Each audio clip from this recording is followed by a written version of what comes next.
के न्यूज, खबरों का सारथी। मनोहर सरकार तरक्की अपार। सतलुज यमुना लिंक यानी SYL पर एक बार फिर से हरियाणा और पंजाब बात करेंगे। आपको बता दें कि सुप्रीम कोर्ट के निर्देश के बाद केंद्र दोनों राज्यों के बीच इस मुद्दे को लेकर मध्यस्थता करेगा और 28 दिसंबर को चंडीगढ़ में दोनों राज्यों के सीएम के साथ केंद्रीय जल शक्ति मंत्री गजेंद्र सिंह शेखावत मीटिंग करेंगे। चंडीगढ़ में सीएम मनोहर लाल ने ये जानकारी देते हुए अवैध कॉलोनियों में रहने वाले लोगों को बड़ी राहत का ऐलान किया है। उन्होंने हरियाणा की करीब 2274 अनियमित कॉलोनियों को 31 जनवरी तक नियमित करने का ऐलान किया है। वहीं सीएम मनोहर लाल ने PWD के 7 टोल बंद करने की भी घोषणा की है। वहीं खराब फसलों के नुकसान की मुआवजे की राशि जारी की और एक क्लिक के माध्यम से 986 लोगों को नौकरी का तोहफा दिया है। पेश है हमारी एक खास रिपोर्ट।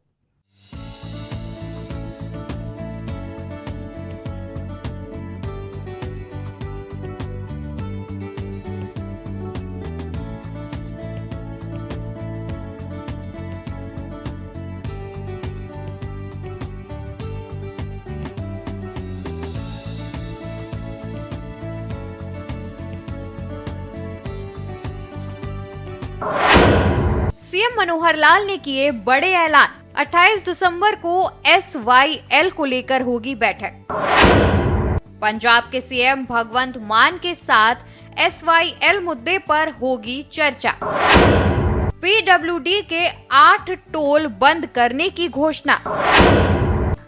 31 जनवरी तक 2274 कॉलोनियां होंगी नियमित। बाढ़ प्रभावित 34,511 किसानों को रिलीज किए 98 करोड़। हरियाणा विधानसभा शीतकालीन सत्र से पहले सीएम मनोहर लाल ने कई बड़ी घोषणाएं की हैं। आपको बता दें कि सीएम मनोहर लाल ने प्रदेश के 8 टोल बंद करने की घोषणा की है।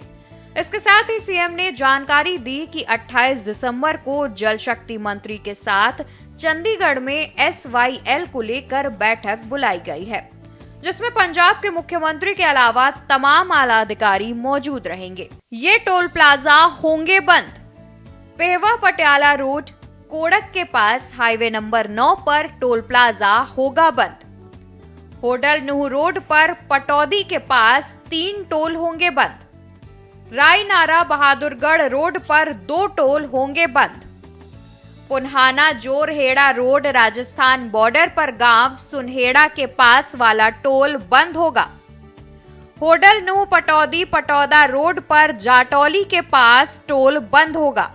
सीएम मनोहर लाल ने चंडीगढ़ में प्रेस को संबोधित किया और बताया कि पिहोवा पटियाला रोड पर टोल बंद होगा। इससे 1 करोड़ 41 लाख रुपए आता है।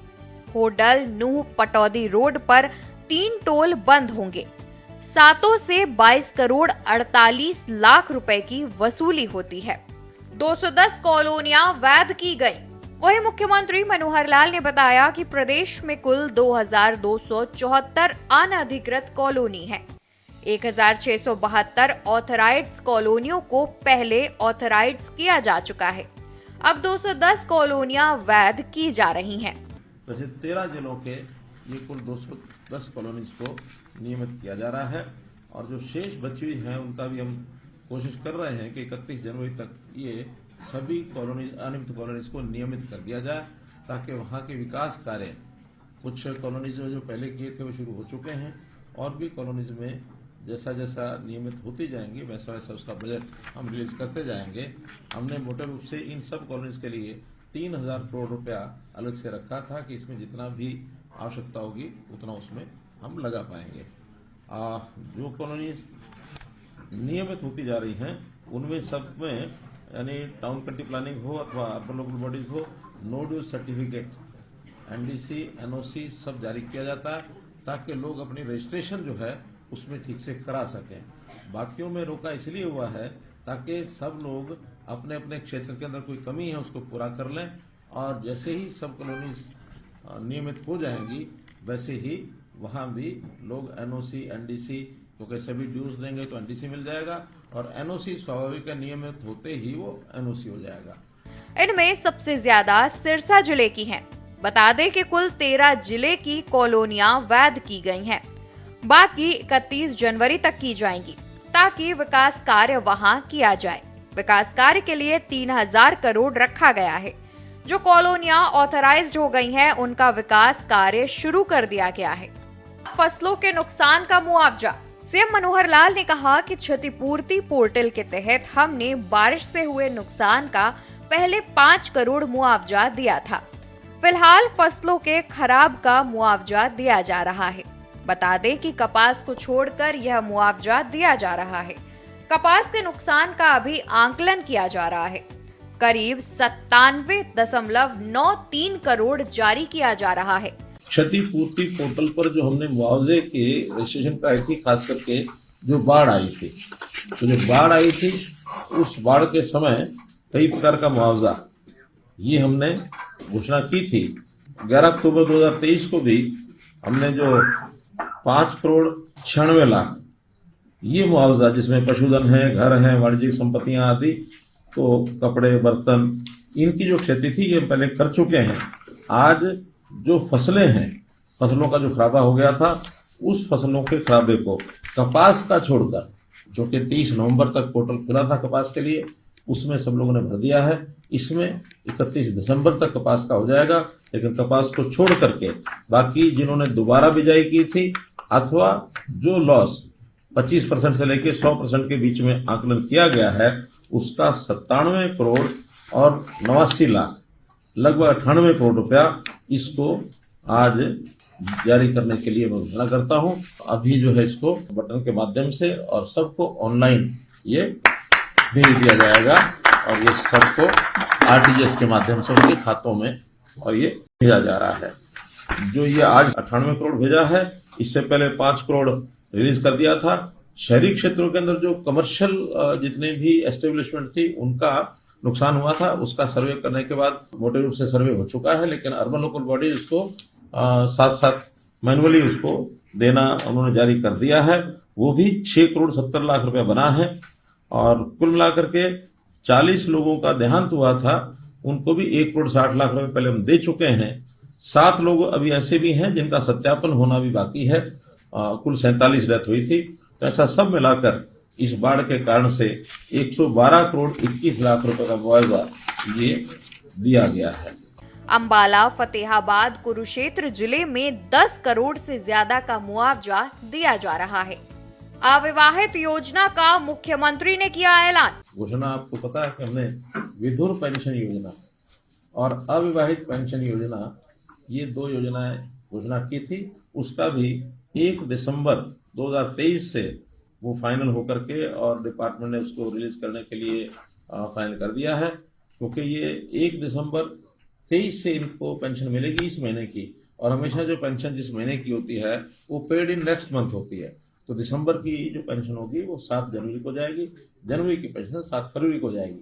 तो आज इसका जो आंकड़ा है अभी जो वेरीफाई हो गया है, बाकी सर्वे चल रहा है, तो 12,882 विधुर और 2,026 अविवाहित, अभी 15,000 के लगभग है। लेकिन मुझे लगता है कि ये संख्या हमारी लगभग 40,000 जाएगी। अभी पीपी से कर रहे हैं। जब पीपी का कंप्लीट वेरिफिकेशन हो जाएगा, फिर जो बचेंगे उसका हम आवेदन मांगेंगे। इनको सबको एसएमएस जा रहा है कि आपकी पेंशन लागू हो गई है, पेबल इन जनवरी। तो ये पेंशन विधुर के लिए तो 3 लाख रुपए ही रखा है, क्योंकि विधवा के लिए भी 3 लाख है, तो विधुर के लिए भी 3 लाख है वार्षिक आय। लेकिन अविवाहित की वो 180 ही रखी है कि 180 से कम है तो उनको ये मिलेगी। 60 वर्ष तक ये मिलेगी। 60 वर्ष के बाद ये सारी जितनी तरह की पेंशन होती हैं ये ऑटोमेटिकली फिर ओल्ड एज में कन्वर्ट हो जाती है। सीएम मनोहर लाल ने विधुर और अविवाहित पेंशन योजना का ऐलान किया है। उन्होंने बताया कि योजना के तहत 1 दिसंबर से पेंशन शुरू हो गई है। विधुर और अविवाहितों को जनवरी से 3,000 रुपए पेंशन मिलेगी। बताया गया कि 60 साल की उम्र तक योजना का लाभ मिलेगा। 60 साल के बाद योजना बुढ़ापा पेंशन में कन्वर्ट हो जाएगी। मुख्यमंत्री ने कहा कि हरियाणा में 12,882 विधुरों को पेंशन मिलेगी।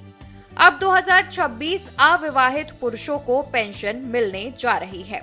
एक क्लिक के माध्यम से 986 लोगों को नौकरी। बता दें कि मुख्यमंत्री मनोहर लाल ने एक क्लिक से 986 लोगों को नौकरी दी। मुख्यमंत्री ने बताया कि प्रदेश में HKRN के माध्यम से नौकरी देने का काम किया जा रहा है।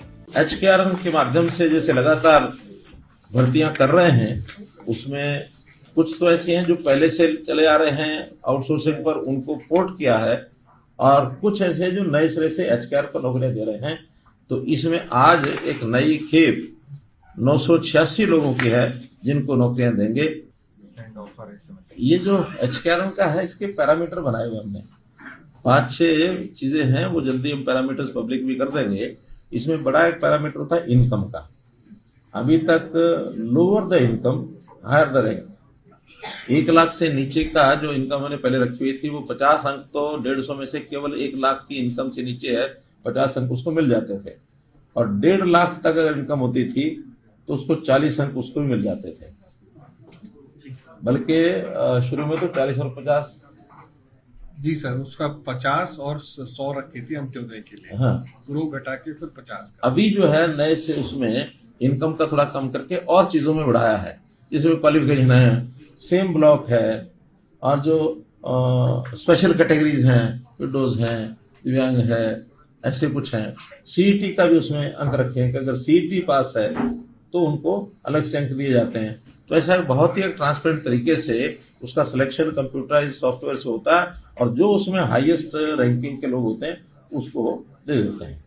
अब इसमें हमने ब्लॉक लेवल को थोड़ा सा और फोकस किया कि नौकरियां छोटी हैं क्लास 4-3 की, जिस ब्लॉक में आदमी रहता है उस ब्लॉक में उसको मार्क्स ज्यादा देंगे, एडजॉइनिंग ब्लॉक में कम देंगे, और एडजॉइनिंग से बाहर होगा तो वो अंक बिल्कुल नहीं मिलेंगे, ताकि व्यक्ति को दूर नौकरी ना मिले। वरना HKRN में भी ये जो शिकायत आती रहती है कि हमको तो उस समय तो सहमति दे देता है कि नौकरी मिल रही है, फिर वो किसी को 150 किलोमीटर, किसी को 200 किलोमीटर मिली, बाद में फिर वो ट्रांसफर की परेशानी होती है। ट्रांसफर इसमें होता नहीं है, क्योंकि ये एक साल का कॉन्ट्रैक्ट नौकरी है, या अगले साल फिर से उसकी बारी आ सकती है तो अपने स्थान पर के नजदीक जा सकता है, इसलिए उसको हमने मार्क्स ज्यादा दिए। हरियाणा में राज्य गीत लाने की तैयारी। मुख्यमंत्री मनोहर लाल ने कहा कि इस सत्र में हम राज्य गीत लाने जा रहे हैं। बताया कि हमने 3 गीत शॉर्टलिस्ट किए हैं, उसमें से एक को राज्य गीत घोषित करेंगे, उसके बाद फिर इसके लिए आवेदन मांगेंगे। सीएम ने कहा कि ऊर्जा दक्षता सूचकांक में हरियाणा को पूरे देश में दूसरा स्थान प्राप्त हुआ है। इसके अलावा लोकसभा और विधानसभा चुनाव के साथ होने पर सीएम ने कहा कि हमने कुछ नहीं कहा, जब चुनाव होंगे हम तैयार हैं। चुनाव का फैसला चुनाव आयोग को करना है। वहीं संसद सुरक्षा चूक पर मुख्यमंत्री मनोहर लाल ने कहा कि यह घटना निंदनीय है। इसके साथ ही उन्होंने कहा कि प्रदेश में भी सिक्योरिटी को बढ़ाया गया है। संसद सुरक्षा तोड़ने वालों को बख्शा नहीं जाएगा। इस घटना के पीछे देशद्रोही संगठन और लोग होंगे। जाहिर तौर पर मुख्यमंत्री मनोहर लाल के नेतृत्व में हरियाणा की जो तरक्की हो रही है उसकी जनता में सराहना भी हो रही है। फिलहाल जनता सरकार की योजनाओं से लाभ प्राप्त होने से खुश नजर आ रही है। फिलहाल जनता सरकार की योजनाओं से लाभ प्राप्त होने से खुश नजर आ रही है। स्पेशल डेस्क के न्यूज इंडिया।